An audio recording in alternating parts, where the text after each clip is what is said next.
पिया हुआ इंसान कुछ भी कर सकता है। जब सर पे ग्लास चली गई थी तो यहाँ भी आ सकती। कोई बंदा है जिसके साथ मेरा कुछ चल रहा है। विकी का एक पर्सनालिटी एक ऑरा है जिसमें वो बोलता है ऐसा, वो निकल कर आता है जिसमें he feels that he is a hero. बहुत जल्दी मैंने सोचा है मुझे भी जाना ही पड़ेगा उस बिजनेस में। इसी को क्यों आने दूं मैं, मुझे भी जाना चाहिए। डांस मुझे माधुरी मैम का अच्छा लगता है। शराब, कागज, कलम और तेरी तस्वीर, रख देना मेरी कब्र पर, हाँ मेरे मरने के बाद मेरी बस इतनी सी खुराक हो गई। वाह वाह क्या वाह एक ही बार में याद हो गया, इतनी सॉलिड है सॉलिड तो है solid। बिल्कुल बिल्कुल। तो सबसे पहले तो many congratulations, thank you so much. बहुत अच्छे दिन आप हम इंटरव्यू कर रहे हैं, गाना तो ऑफ कोर्स लॉन्च हो चुका है और सब देख रहे हैं। सो सबसे पहले बताइए कैसा रहा ये पूरा जब से लॉन्च हुआ है और अब तक का, बिकॉज विकी का तो डेब्यू है ही, आपका भी ये म्यूजिकल पहला डेब्यू है ना? हाँ जी, मेरा भी ये डेब्यू है।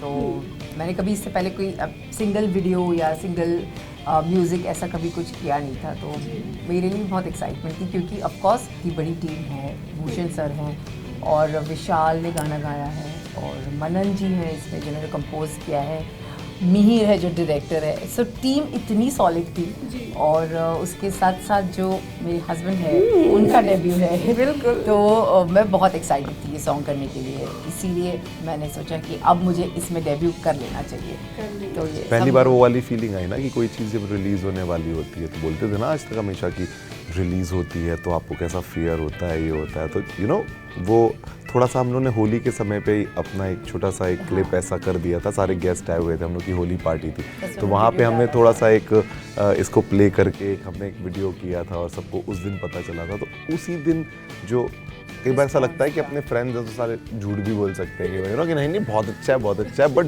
जेन्युइनली लोगों ने उस समय नहीं, जब क्योंकि उस समय तो सब एंजॉय कर रहे थे पार्टी में, बट जब अगले दिन गए और जब वो रील आई और फिर उसके बाद जब लोगों ने फीडबैक देना चालू किया, तो एक्चुअली वो सॉन्ग वहाँ से शुरू हो गया था कि सब लोग बोलने लग गए थे कि यार बहुत कैची लाइन है, वो मुंह पे आ गया है। और मुझे ऐसा लगता है सॉन्ग का सबसे इम्पोर्टेंट एलिमेंट यही होता है कि अगर वो सुनते ही अगर आपके वो लिरिक्स मुंह पे आ जाएं और अगर आप उनको गुनगुनाने लग जाएं, आ गया हाँ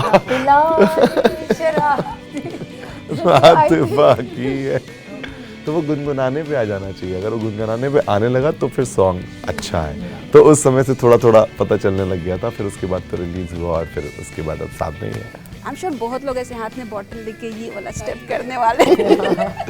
बॉटल में ये वाला नहीं था, ग्लास पे ये था, ग्लास थी यहाँ पे और उसके बाद मतलब अच्छा और ट्रिकी बहुत था।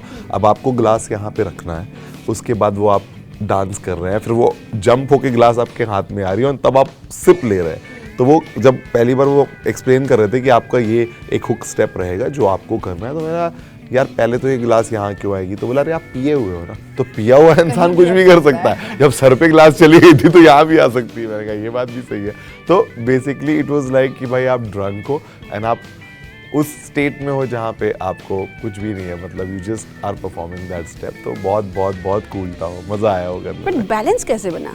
हाँ, तो वो होता है ना कि अगर या तो बड़े शोल्डर आपके ब्रॉड हो तो ग्लास रखी रह जाए। अब मेरा तो ऐसा सीन था नहीं, तो ऐसा पोजीशन होती है कि वो एक्चुअली टिकी आपके यहाँ चीक से रहती है और आप वो ऐसे कर रहे हो तो ऐसे खड़ी रहती है ग्लास और उसके बाद फिर वो जंप होके आती है हाथ में। हाँ, चाय का ग्लास होता है फिर वो दारू का बन जाता है। ऐसा था जब वो रोमांटिक एक सीन है जिसमें विकी मुझे ऊपर से देख रहे होता है, नीचे से देख रहा था, तो वो चाय होती है पहले, तो वो मुझे इनवाइट कर रहे होते हैं चाय के लिए। मतलब होता है ना वो पटाने के लिए आप करते हो, कुछ इम्प्रेस करने के लिए कोई एक ऐसा एक्शन आप पुल ऑफ करते हो कि जिससे लड़की को लगे वाह यार क्या बात है। तो वो चाय से शुरू होके दारू की गिलास तक पहुंचा उस गाने में। तो ये चाय से दारू की गिलास एक बहुत ही क्यूट सी स्टोरी है जिसमें बहुत सारे इमोशंस हैं, ब्रेकअप है, बहुत कुछ है, रोमांस है। Please tell me about the story, Ankita. So the storyline is misunderstanding है, डाउट्स होते हैं उसमें और उनको लगता है कि कोई बंदा है जिसके साथ मेरा कुछ चल रहा है और मैं समझाने की कोशिश करती हूँ लेकिन एज यूजुअल वो नहीं मानते हैं कि ये बड़ा अच्छा था। ये बहुत ही यस, ये रील से रियल लाइफ तक आ रहा था। तो फिर नहीं मानते हैं बट एट लास्ट हीरोइन फिर किसी और के साथ चली जाती है और ये बस ला पिला दे ही करते रहते हैं। So yeah, अब अगला गाना उसके बाद की जल्दी शुरू की। ये एज यूजुअल जो मैंने पकड़ा है ये क्या है विकी? पहले तो विकी नहीं मानता है कोई नहीं चीज़। मानते हैं। हाँ अंकिता ने तो अंकिता एक्सप्लेन करेगी वो क्यों एज यूजुअल कह रही है। नहीं मान विकी कुछ भी अगर मैं समझाने की कोशिश करूँ तो नहीं मानेगा ना, तो वैसे ही मुझे लगा कि अच्छा यहाँ पे भी नहीं मान रहा विकी। वो चीज़ है।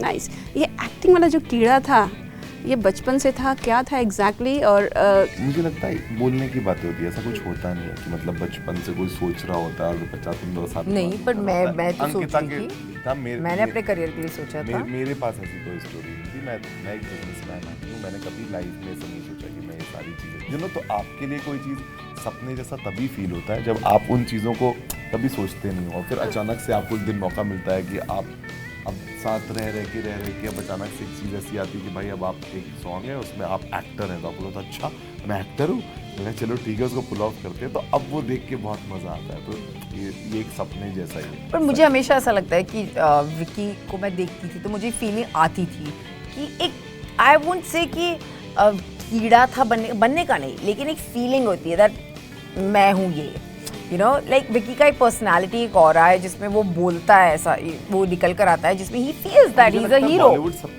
होता ही है। तो वो और विकी के अंदर वो था, ऐसा नहीं सबके अंदर होता है, लेकिन हर कोई एक्सप्रेसिव नहीं होता उस चीज़ को लेके। लेकिन Vicky has always been very expressive, that he has loved movies, he has his own liking towards actors, एक उसका फैसिनेशन रहा है। तो जब ये मैं देखती थी विकी को करते हुए और ये डांस परफॉर्मेंस करते हुए, तो मुझे लगता था इसको कहीं ना कहीं ये था, यू नो ये अभी बोल रहा है कीड़ा नहीं है, लेकिन अभी इसके पहले वाले में बोला था हाँ था। See, अब आपको पता नहीं होता ना, अब आप भी तो इतनी सारी चीज़ें सुनते हो, आप भी उसमें मस्ती करते हो, डांस करते हो, अपने फ्रेंड्स के साथ जाते हो तो आप पार्टीज में डांस करते हो, तो आप एक हीरो हीरोइन की तरह ही अपने आप को प्ले कर रहे होते हो, बट प्रोफेशनली कभी वो आपको करने मिलेगा या आपको नहीं पता होता है। और फिर जब वो आ जाता है आपके सामने, और not maybe everybody is that lucky as I am that I got a chance and I could do it, so I am very happy.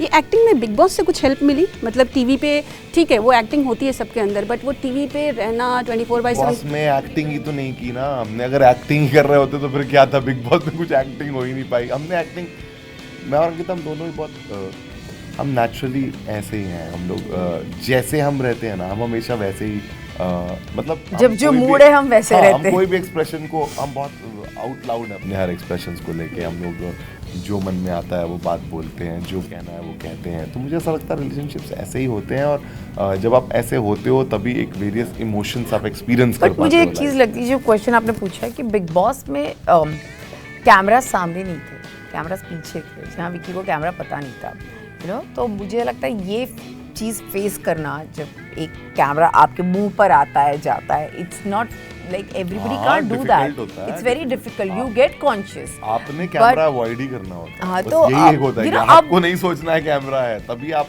अपने कोई भी रियल एक्सप्रेशन आप शायद दे पाते हो। अगर आपको जैसे ही पता चला कि ये कैमरा सामने है तो आप थोड़ा सा तो कॉन्शियस हो ही जाते हो। तो मैंने कोशिश की कि जितना मैं कम से कम कॉन्शियस होके वो चीज़ कर पाऊँ, शायद मैं कर पाया। तो आप एक्टिंग में आए, अंकिता कभी हम देखेंगे बिजनेस में हाथ बटाते हुए? बहुत जल्दी मैंने सोचा है मुझे भी जाना ही पड़ेगा उस बिजनेस में। इसी को क्यों आने दूं मैं, मुझे भी जाना चाहिए। नहीं मुझे नहीं होता ही है। अब जाके वो होशियार है, वो बोले वहाँ की मेहनत में गधा मजदूरी क्यों करूँ, वो तुम ही कर लो, मैं यहाँ पे बढ़िया कर रही हूँ, कोई दिक्कत नहीं है। नहीं, बट मुझे नहीं लगता कि मैं वहाँ जाना भी चाहूँगी, क्योंकि वो मैं कलाकार हूँ। मुझे ऐसा लगता है, मुझे ना ये सारी चीज़ें समझ में भी नहीं आती। और विकी जिस तरीके से मेहनत करता है, कोल माइंस में जाना और ये करना वो करना, मुझे लगता है कि वही करे ज़्यादा उसके लिए सही है। I am happy doing my creative work. That's nice. और अब तो विकी भी आ चुके हैं, तो ऑफ कोर्स टुगेदर में भी, अभी तो ये पहला है, आगे बहुत कुछ होगा। इस चक्कर में हम, और हमारा आइडिया हमेशा यही था, क्योंकि हर जगह मतलब ये इसके पीछे कोई एम कुछ नहीं था, एम सिर्फ साथ रहना। क्योंकि हम वैसे ही आधे टाइम मैं बिलासपुर रहता हूँ अपने काम पे, उस टाइम अंकिता यहाँ रहती है, हम वैसे ही कम मिलते हैं। फिर यहाँ जब हम आते हैं तो उसके बाद भी अगर अंकिता बिजी रहेगी और अपना कुछ काम करती रहेगी तो हमारे पास टाइम ही नहीं रहेगा एक दूसरे से मिलने का। तो जो टाइम मिलता है साथ में, तो जब भी मैं यहाँ होता हूँ तो फिर हम हर जगह ही डे वन से साथ रहते हैं, चाहे वो कहीं बाहर जाना हो, नहीं जाना हो, घर रहना हो। तो फिर काम भी होने लगा तो मैं चलो काम भी थोड़ा थोड़ा साथ में करने की कोशिश करते हैं। तो आइडिया बस वही था, और उससे ये सारी चीज़ें हो रही है कि रहना साथ है। अंकिता, आपकी मूवीज़ के या शोज़ के लुक बहुत शानदार होते हैं, और जो आप लुक लेती हैं, स्पेशली जो इस गाने का लुक है ना, वो भी बहुत ही अच्छा है, बहुत ही अच्छा है। हाँ, और जो सिर्फ आपका लुक नहीं बट जो हम सेट देख रहे हैं and everything, cinematography and everything is very nice. Please tell me, it's like something your ghagra and It's a anarkali outfit. Anarkali everything. It's a very so जब ये गाने का ये जब हुआ और जब कॉन्सेप्ट फिक्स हुआ कि अच्छा हम लोग ये कॉन्सेप्ट कर रहे हैं जिसमें मुझे मुजरा परफॉर्म करना है, तो जब मुजरा आता है तो आपको सिर्फ एक तो माधुरी मैम है और एक रेखा मैम है. यू नो मैं Madhuri Dixit and Rekha ma'am और माधुरी मैम, मैं देखती आई हूँ इनके गाने, और तो मेरे दिमाग में सिर्फ वो दोनों थे और मैंने उस हिसाब से उस चीज़ को क्रिएट करने की कोशिश की, चाहे फिर वो मेरा डांस हो और वो चाहे मेरा लुक हो. तो वो पहले के ज़माने में ऐसे वो कर्ल्स होते थे, so we tried to create those curls and लंबा liner and then white pencil जैसे रेखा मैम करती आई है, तो वो इतना देखा हुआ था और कहीं ना कहीं उनको कॉपी करने की कोशिश की.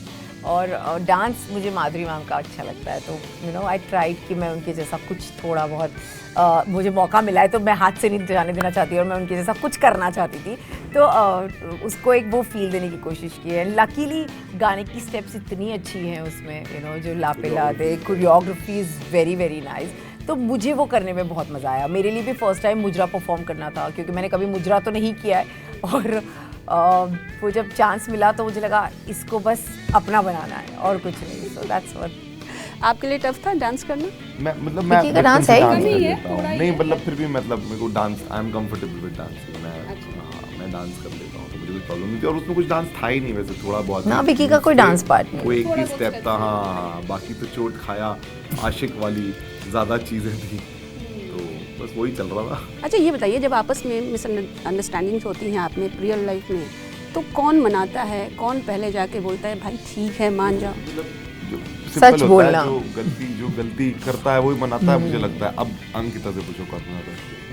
हाँ, गलतियाँ कौन करता अंकिता कह रही है मैं मनाती हूँ, आप देख लो. ठीक है, मैं मनाती हूँ. It's me always. मनाएगा वही जो गलती करेगा ना. It's more of that. अभी लग रहा है मनाने का वक्त आ गया. नहीं, मैं अब आदी हो चुकी हूँ इन चीज़ों की. बट हाँ, मुझे ऐसा लगता है कि मैं रिश्ते को बहुत ज़्यादा प्रायोरिटी पे समझती हूँ. मुझे लगता है सॉरी बोलने से अगर कोई चीज़ वहीं ख़त्म हो जाती है और आगे नहीं बढ़ती तो वो रिश्ते के लिए फ़ायदा होता है. और विकी के साथ ही नहीं, मेरा किसी से भी अगर झगड़ा होता है जो मेरे दिल के करीब है, I will be the first one to go and say sorry. That's me, because मेरे लिए रिश्ते ज़्यादा मैटर करते हैं ईगो से. जो गलती करेगा, मैं गलती करूँगा मैं सॉरी. अच्छा बताइए, गाने में से ही हाथ में शराब की बोतल है, तो मम्मी और सास वाली मम्मी दोनों का क्या रिएक्शन था? माडा लाडला बिगड़ गया था? वाली मम्मी को तो पता है ना कि वो कनेक्टेड रही हैं अंकिता को 10 साल से एक्टिंग कर रही थी, उनको पता है एक्टिंग क्या रियल लाइफ क्या है. मेरे घर वालों को ऐसा लगता है अरे तुम्हें यही मिला, अब तुम क्या बॉटल हाथ में लेके. पर अब शायद उन्हें भी आदत हो गई हो इतनी, मुझे लगता है उन्हें भी, मैं इतने टाइम से एक्टिंग कर ही रही हूँ तो उनको भी समझ में आ गया है. तो I think they are more than happy to watch us together and doing a good job. And उन्होंने जब, मैंने आज भी पापा से जब बात की, मैंने बोला आपने गाना देखा, तो बोलते हैं हाँ देखा, कैसा लगा? अरे बहुत अच्छा लगा, बहुत. सो आई थिंक अब उन्हें भी पता चल गया है कि दे आल्सो एंजॉयिंग कि चलो बच्चे अच्छा काम कर रहे हैं. That's the most important thing कि आपके पेरेंट्स खुश रहें, सबसे इम्पोर्टेंट है. जिंदगी जो करना है वो कर रहे हैं, ठीक. हाँ, and I think exploring is very important. आप एक अगर फील्ड में हो तो आप बहुत सारी चीज़ें करके देखनी चाहिए. ये ज़िंदगी एक ही है, कुछ छूट ना जाए. मिलेगी दोबारा. बिल्कुल. आज ये बताइए, नवरात्र के पहले दिन इतनी अच्छी बात आई कि आम्रपाली बन रही हैं, so for that also many congratulations. और मुझे लगता है उसमें डांस करने का बहुत मौका. पूरा वो नृत्यांगना ही थी आम्रपाली, और अप्सरा थी, तो बाप रे.